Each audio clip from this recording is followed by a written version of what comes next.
Hello friends, welcome to my YouTube channel DP Educare. दोस्तों, जैसा कि आपको पता है कि करंट अफेयर्स की सीरीज फिर से प्रारंभ हो चुकी है और ये series UP PCS 2022, आरओएआरओ 2022, lower PCS, high court, UP triple SC एवं अन्य एक दिवसीय परीक्षाओं के लिए बहुत ही उपयोगी है। यूपीएसआई, यूपीपी, वीडियो, लेखपाल, TT, super TET, C TET, इन सारी परीक्षाओं के लिए, चूंकि करंट अफेयर्स आप देखते हैं कि हर परीक्षा में पूछा ही पूछा जाता है। और जो हमारी स्पेशली कक्षाएं हैं वो आरओएआरओ 2022 और यूपी पीसीएस 2022 के लिए ये चलाई जा रही हैं। इस प्रत्येक सीरीज के अंतर्गत आपको 25 क्वेश्चन मिलते हैं, पूरी व्याख्या दी जाती है, यानी कि जिस टॉपिक से प्रश्न बनाया जाता है वो पूरा टॉपिक ही आपका कंप्लीट हो जाता है। अगर सीधा सीधा प्रश्न नहीं पूछा गया तो कभी कभी उसकी व्याख्या से प्रश्न पूछ लिया जाता है, इसलिए हम पूरे टॉपिक को ही वो कवर करा देते हैं। और ये सीरीज आपकी लगातार चलती रहेगी, पूरे साल भर चलेगी इसी तरीके से। और डेली या फिर आपको एक दिन छोड़ करके जैसे भी होगा, जैसा भी करंट उपलब्ध होगा वैसे आपको सीरीज ये उपलब्ध होती रहेगी वीडियो के माध्यम से। और आरओएआरओ 2022 या यूपी पीसीएस 2022 के लिए जो लोग भी बैच ज्वाइन करना चाहते हैं या हमसे जुड़ना चाहते हैं तो स्क्रीन पर नंबर दिया गया है 6393350769। यहाँ पर आपको जीएस और हिंदी के कंप्लीट पीडीएफ नोट्स उपलब्ध कराए जाते हैं, जिसमें आपको history, geography, polity, economics, science, environment, UP special, जनगणना, बजट, इकोनॉमिक सर्वे, करंट के डेटा, जितनी भी रिपोर्टें हैं वो सारे, और जो आरओ में हिंदी के 6 टॉपिक होते हैं वो पूरा आपको नोट्स दिया जाता है। साथ ही आपको पूरा एक साल का करंट अफेयर्स वीकली और मंथली पीडीएफ के रूप में प्रोवाइड किया जाता है। बहुत सारे लोग जो पुराने जुड़े हुए उनको पता होगा, ठीक है। तो इन सब के लिए आपको इसी जो व्हाट्सएप नंबर दिया गया है इस पर आप कॉल करके या फिर व्हाट्सएप करके संपर्क कर सकते हैं कि नोट्स आपको कैसे मिल पाएंगे और ग्रुप में आपको कैसे जोड़ा जाएगा, क्या प्रक्रिया है इसके लिए, ठीक है। चलिए फिर आज की सीरीज शुरू करते हैं और लाते हैं 25 क्वेश्चन आपके सामने। पहली सीरीज आप लोगों ने बहुत पसंद की है, बहुत बहुत धन्यवाद। आप लोगों ने बड़े अच्छे अच्छे कमेंट किए हैं, मुझे मोटिवेट किया। और बस आप लोगों से यही उम्मीद है कि जितनी हम आपके लिए मेहनत करते हैं आप लोग भी उतनी शिद्दत से, इतनी ईमानदारी से, उतने डेडिकेशन के साथ पढ़ाई कीजिए। और जब दोनों लोग मिलकर के मेहनत करेंगे, पढ़ाई करेंगे तो सफलता जरूर आप लोग को मिलेगी, ठीक है। चलिए पहला क्वेश्चन देखते हैं कौन सा है। हाल ही में नेशनल एसेट रिकंस्ट्रक्शन कंपनी का अध्यक्ष किसे चुना गया है? दिनेश कुमार खारा, अमिताभ चौधरी, प्रदीप शाह या चंद्रशेखर घोष? और इसका सही आंसर आपका हो जाएगा प्रदीप शाह। ये उनकी फोटो प्रदीप शाह जी को देख सकते हैं आप। केंद्रीय वित्त मंत्री निर्मला सीतारमण ने वर्ष 2021-22 के बजट में प्रस्तावित भारत के प्रथम बेड बैंक के गठन की घोषणा की है। इस बेड बैंक का नाम राष्ट्रीय परिसंपत्ति पुनर्निर्माण कंपनी लिमिटेड है। इस बैंक का गठन गैर निष्पादित संपत्ति यानी कि एनपीए की समस्या के समाधान के लिए किया गया है। एनपीए क्या होता है दोस्तों? एनपीए यानी कि गैर निष्पादित संपत्तियां वे होती हैं, सपोज किसी व्यक्ति ने किसी बैंक से लोन लिया और उस व्यक्ति ने वो लोन बैंक को वापस नहीं किया या बैंक ने उस व्यक्ति से लोन नहीं वसूल पाया, तो बैंक क्या करता है कि उस राशि को एनपीए में डाल देता है, यानी कि गैर निष्पादित संपत्ति उसको घोषित कर देता है। इसी को एनपीए कहा जाता है, यानी कि जो भी बैंक वसूली नहीं कर पाता है या जो भी ऋण बैंक देता है व्यक्ति को वापस नहीं आता है, उसे एनपीए कहा जाता है, ठीक है। तो अगला क्वेश्चन देखते हैं। हाल ही में उत्तर प्रदेश के किस जिले में दूरदर्शन के अर्थ स्टेशन का उद्घाटन किया गया है? प्रयागराज, वाराणसी, लखनऊ या गोरखपुर? और सही आंसर आपका हो जाएगा गोरखपुर। ये माननीय योगी जी हमारे प्रदेश के मुख्यमंत्री, देखिए उसका उद्घाटन कर रहे हैं गोरखपुर में। इस उद्घाटन के अवसर पर आकाशवाणी के 3 एफएम स्टेशनों इटावा, लखीमपुर और बहराइच का भी उद्घाटन किया गया है, यानी कि इन शहरों में भी अब एफएम स्टेशन चलेंगे, यानी जो रेडियो है वो एफएम रेडियो। यह उत्तर प्रदेश में दूरदर्शन का दूसरा अर्थ स्टेशन होगा। इसे 7 करोड़ रुपए की लागत से बनाया जा रहा है। अगला क्वेश्चन है, भारत की स्कूली शिक्षा की गुणवत्ता में सुधार के लिए एशियाई विकास बैंक यानी कि एशियन डेवलपमेंट बैंक व भारत के मध्य कितने मिलियन डॉलर का ऋण समझौता हुआ है? 100 million dollar, 250 million dollar, 400 million dollar या 500 मिलियन डॉलर? दोस्तों सही आंसर आपका हो जाएगा यहाँ पर सी यानी कि 500 मिलियन डॉलर। व्याख्या देख लेते हैं। एशियाई विकास बैंक ने देश की स्कूली शिक्षा की गुणवत्ता में सुधार लाने और छात्रों की शिक्षा पर कोविड-19 महामारी के प्रभाव को कम करने में मदद करने के लिए भारत सरकार को 500 मिलियन डॉलर के ऋण को मंजूरी दी है। ठीक है, तो ये जो एडीबी एशियाई विकास बैंक है ये 500 डॉलर देगी ताकि इन सब चीज़ों में जो भी शिक्षा वगैरह है तो इसमें सुधार लाया जा सके। क्वेश्चन नंबर 4, हाल ही में 5 दिसंबर 2021 को कौन सा दिवस मनाया गया है? भारतीय नौसेना दिवस, विश्व मृदा दिवस, विजय दिवस, राष्ट्रीय उपभोक्ता दिवस? तो बताइए भाई कौन सा दिवस मनाया गया है? तो दोस्तों बताइए इसका सही आंसर क्या होगा। और आंसर देख लेता हूँ, ये है आपका विश्व मृदा दिवस। तो 5 दिसंबर को विश्व भर में मृदा दिवस के रूप में मनाया गया। और जो 2021 का ये मृदा दिवस था, इसका जो थीम था, विषय था, वो है मिट्टी के लवणीकरण को रोकें, मिट्टी की उत्पादकता को बढ़ावा दें। ठीक है, तो ये इसका जो है थीम था, विषय था। क्वेश्चन नंबर 5, स्वच्छ ऊर्जा और जलवायु साझेदारी को लागू करने के लिए भारत ने किसके साथ एक विस्तृत कार्यक्रम 2021-2023 पर समझौता किया है? अमेरिका, फ्रांस, जापान या फिर यूरोपीय संघ? और सही आंसर आपका हो जाएगा यहाँ पर यूरोपीय संघ। देखिए ये मोदी जी वहाँ पर पहुँचे हुए हैं यूरोपियन काउंसिल में, तो समझौता हो रहा है, बाकायदा भारत ने हस्ताक्षर किए हैं। हाल ही में भारत यूरोपीय संघ ऊर्जा पैनल की बैठक में भारत यूरोपीय संघ ने स्वच्छ ऊर्जा और जलवायु साझेदारी को लागू करने के लिए एक विस्तृत कार्यक्रम 2021-2023 पर समझौता किया है। क्वेश्चन नंबर 6, हाल ही में किस राज्य की पुलिस को प्रेसिडेंट्स कलर पुरस्कार से सम्मानित किया गया है? उत्तर प्रदेश, हिमाचल प्रदेश, केरल या कर्नाटक? और सही आंसर आपका हो जाएगा यहाँ पर हिमाचल प्रदेश। ये देखिए पुरस्कार दिया जा रहा है राष्ट्रपति की ओर से। हिमाचल प्रदेश के राज्यपाल राजेंद्र विश्वनाथ ने राज्य की पुलिस को प्रेसिडेंट्स कलर अवार्ड से सम्मानित किया है। ये हिमाचल प्रदेश के राज्यपाल हैं राजेंद्र विश्वनाथ जी, तो ये सम्मानित कर रहे हैं हिमाचल प्रदेश की पुलिस को। क्वेश्चन नंबर 7, हाल ही में 21वां भारत रूस वार्षिक शिखर सम्मेलन संपन्न हुआ है। इस सम्मेलन में भारत व रूस के मध्य कितने समझौतों पर हस्ताक्षर हुए हैं? 22, 24, 26 या फिर 28? सही आंसर आपका है 28। ये देखिए समझौता हो रहा है रूस के जो है, यहाँ पर रूस और भारत के प्रधानमंत्री जी बैठे हुए हैं। दिसंबर 2021 को 21वां भारत रूस वार्षिक शिखर सम्मेलन हुआ। इस दौरान पहली बार इंडिया रशिया के बीच रक्षा और विदेश मंत्रियों की 2+2 वार्ता भी हुई। इस बैठक में कुल 28 समझौते हुए हैं। इन समझौतों में व्यापार, ऊर्जा, बौद्धिक संपदा, बैंकिंग और अकाउंटिंग जैसे क्षेत्र कई सारे शामिल हैं। ये कुल मिला के 28 समझौते हुए हैं। देखिए इस तरह से जो है दोनों देशों के उधर के जो है राष्ट्रपति हैं रूस के, और ये भारत के प्रधानमंत्री मोदी जी बैठे हुए हैं और समझौते हो रहे हैं, बातचीत हो रही है। चलिए आगे बढ़ते हैं। क्वेश्चन नंबर 8, हाल ही में भारत ने हेरोन ड्रोन किस देश से खरीदे हैं? अमेरिका से, फ्रांस से, इजराइल से या फिर जापान से? और ये देखिए आंसर इसका हो जाएगा इजराइल। तो भारतीय सेना को इजराइल में बने एडवांस्ड हेरोन ड्रोन मिल गए हैं। ये 35,000 फीट की ऊंचाई के साथ 52 घंटे तक उड़ान भरने में सक्षम। सोचिए 35,000 फीट की ऊंचाई तक ये 52 घंटे तक ये उड़ान भर सकते हैं।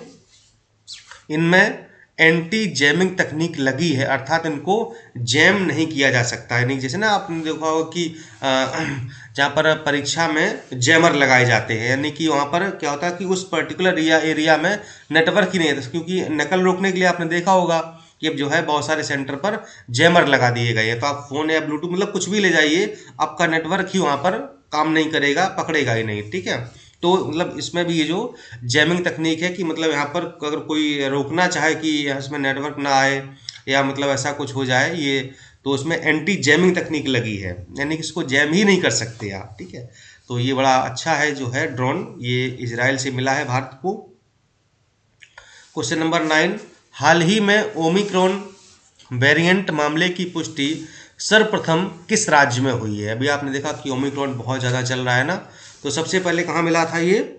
सबसे पहले मिला था आपका कर्नाटक में।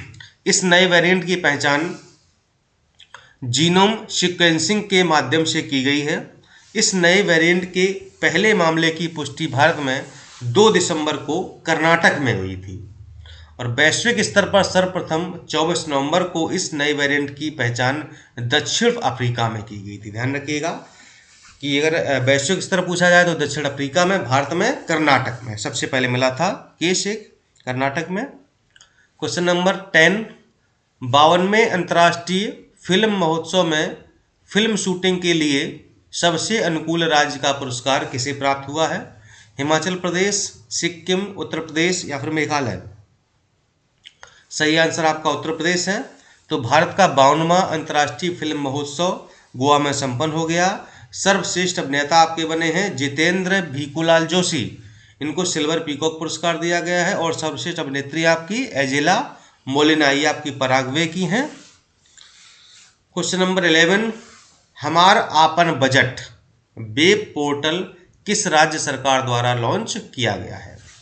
झारखंड, छत्तीसगढ़, बिहार या मध्य प्रदेश? हमार आपन बजट बताएं भाई। सही आंसर आपका हो जाएगा झारखंड।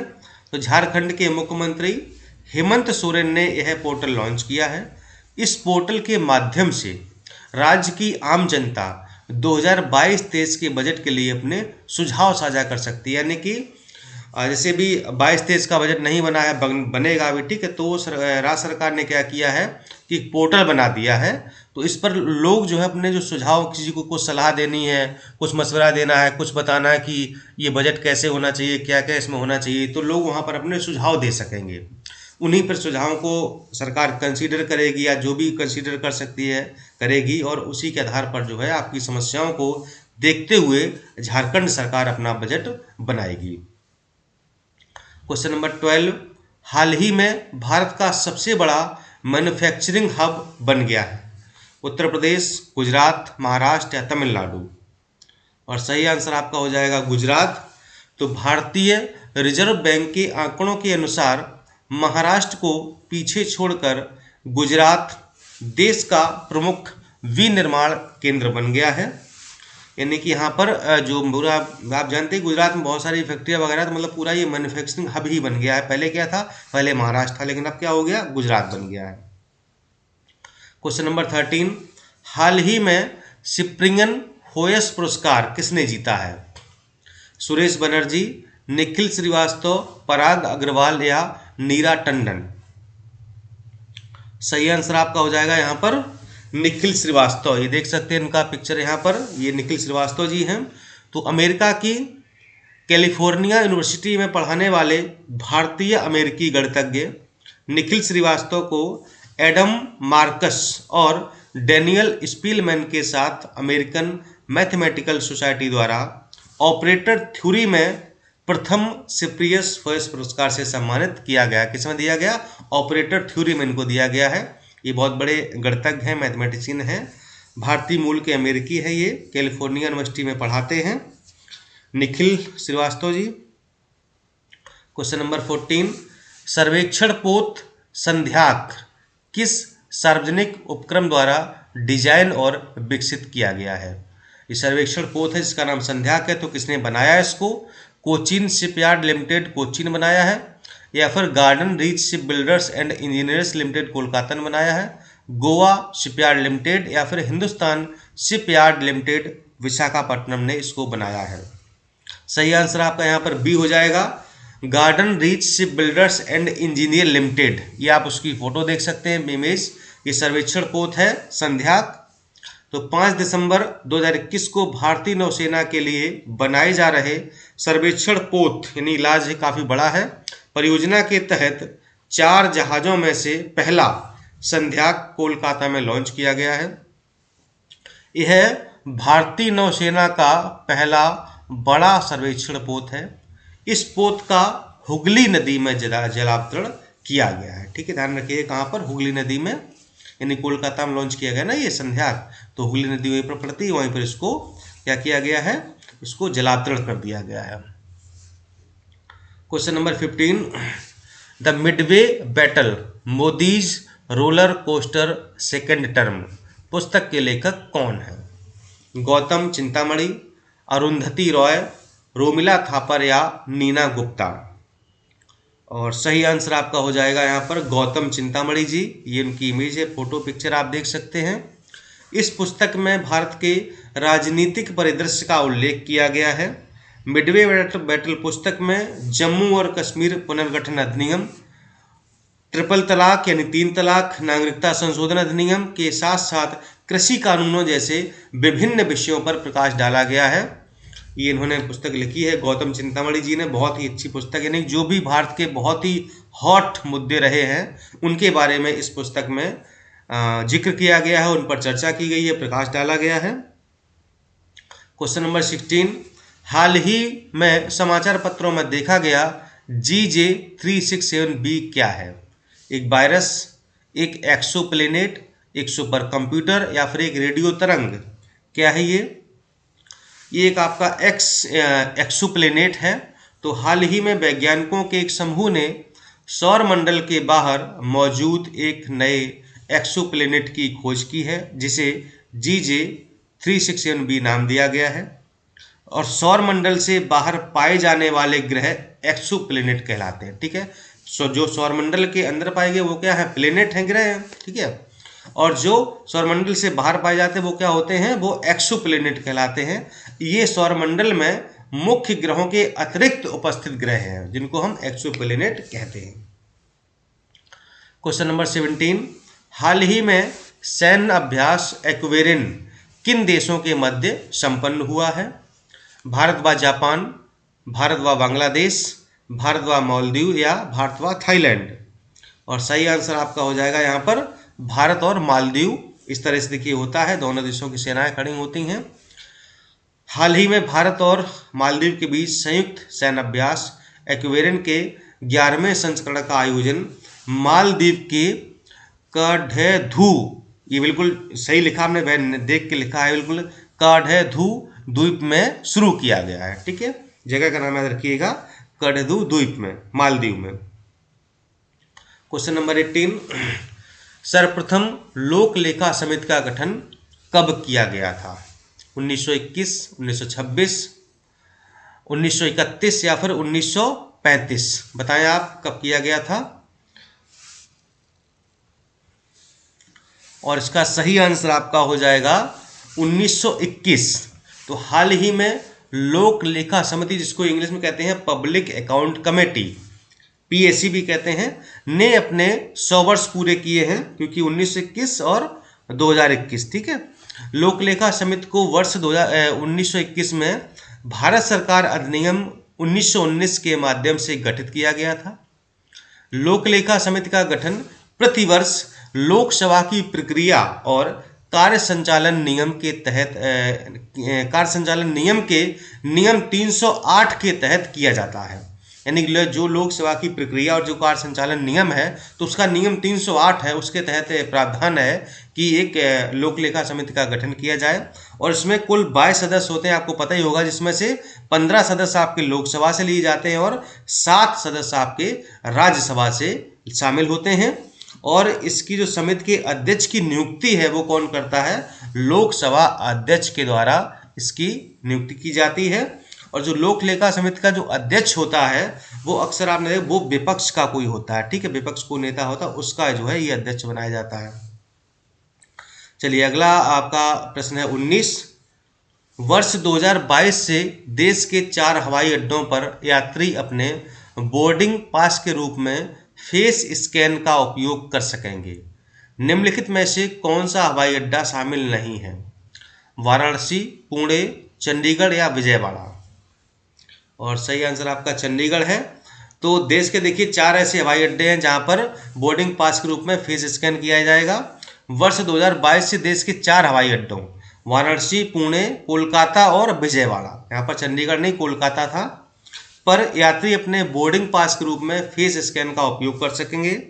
फेशियल रिकॉग्निशन क्या होता है जान लीजिए। यह एक बायोमेट्रिक तकनीक है जो किसी व्यक्ति की पहचान और व्यक्तियों के बीच अंतर करने के लिए चेहरे की विशिष्ट विशेषताओं का उपयोग करती है। क्योंकि देखिए सबका चेहरा अलग होता है, कुछ ना कुछ चीज़ें, आपकी आंखें हैं और पुतलियां हैं या मतलब जो भी चीज़ें हैं, तो जो है मतलब इससे एक पहचान हो जाती है, व्यक्ति व्यक्ति के बीच में अंतर किया जा सकता है।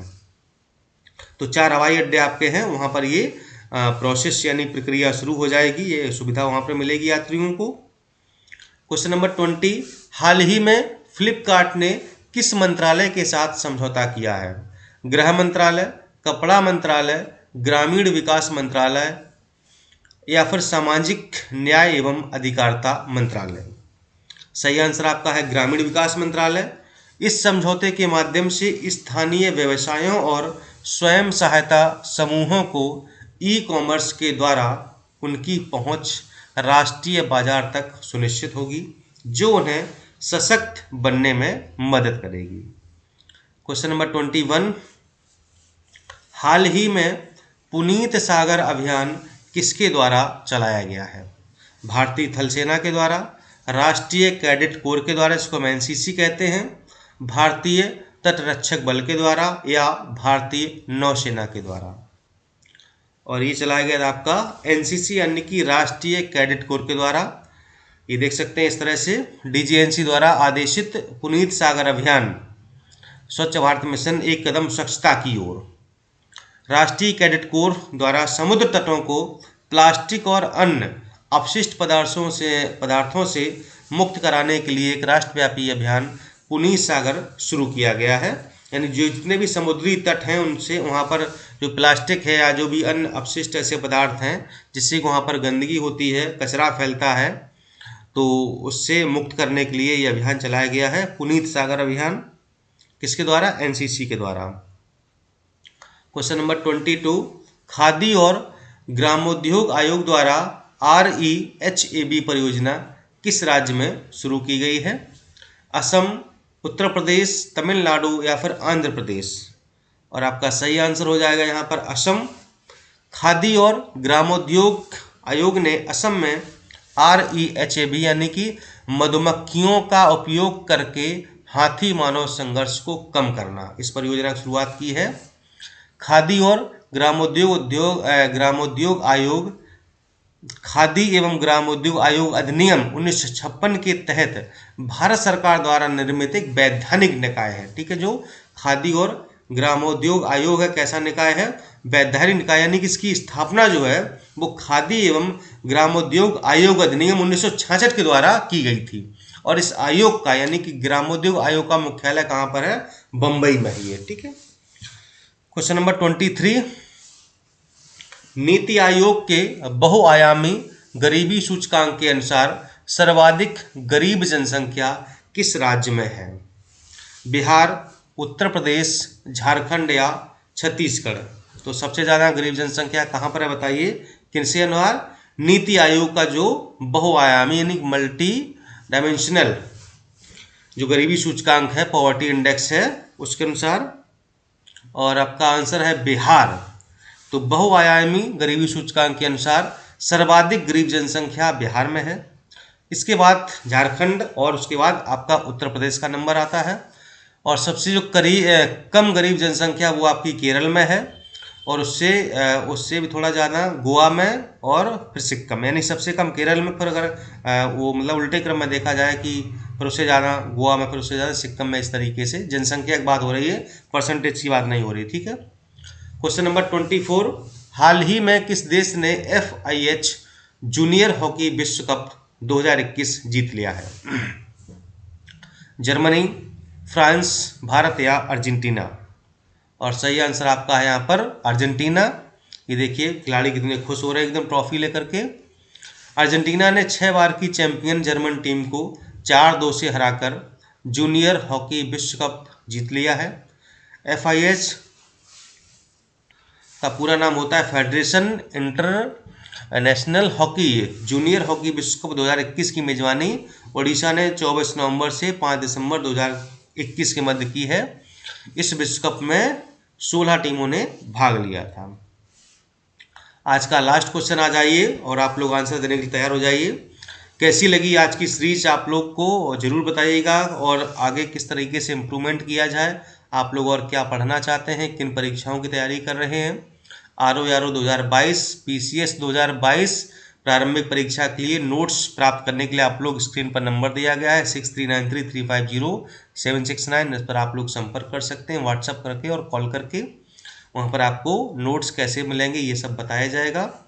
क्वेश्चन आपका 25 है, हाल ही में किस देश के क्रिकेटर द्वारा एक पारी में सभी 10 विकेट लेने वाले विश्व के तीसरे क्रिकेटर बने? यानी कि क्वेश्चन है कि ऐसा कौन सा क्रिकेटर है जिसने हाल ही में एक ही पारी में 10 विकेट लिए हैं और वो विश्व का ऐसा तीसरा क्रिकेटर बन गया है, यानी कि इससे पहले 2 क्रिकेटर ये कारनामा कर चुके हैं। किस देश का है? Bharat, New Zealand, Australia, Zimbabwe? सही आंसर टिक लगाइए, कमेंट कीजिए कौन सा क्रिकेटर किस देश का। जो लोग क्रिकेट प्रेमी हैं, क्रिकेट देखते हैं, उनको जरूर पता होगा। सही आंसर आपका न्यूजीलैंड, एजाज पटेल हैं ये। न्यूजीलैंड के एजाज पटेल एक पारी में सभी 10 विकेट लेने वाले तीसरे क्रिकेटर बने हैं ये विश्व, ध्यान रखिएगा। और एक पारी में अभी तक सभी 10 विकेट लेने वाले 2 अन्य कौन से गेंदबाज हैं? एक तो इंग्लैंड के जिम लेकर हैं और दूसरे हैं भारत के अनिल कुंबले, ध्यान रखिएगा। जिम लेकर और भारत के कुंबले साहब भी हैं जिन्होंने एक ही पारी में 10 विकेट लेने का रिकॉर्ड बनाया था, ठीक है। और ये एजाज अब तीसरे बन गए हैं, यानी कि विश्व में सिर्फ 3 ऐसे क्रिकेटर हैं जिन्होंने एक ही पारी में 10 के 10 विकेट लिए हैं, ठीक है। चलिए फिर दोस्तों, मिलता हूं अगली तीसरी सीरीज में कुछ नई जानकारी के साथ, नई चीज़ों के साथ। और आप लोग कमेंट जरूर कीजिएगा, लाइक कर दीजिए वीडियो को, अपने दोस्तों में शेयर कर दीजिए और अगले वीडियो का इंतजार करिए। नमस्कार, धन्यवाद, जय हिंद, जय भारत।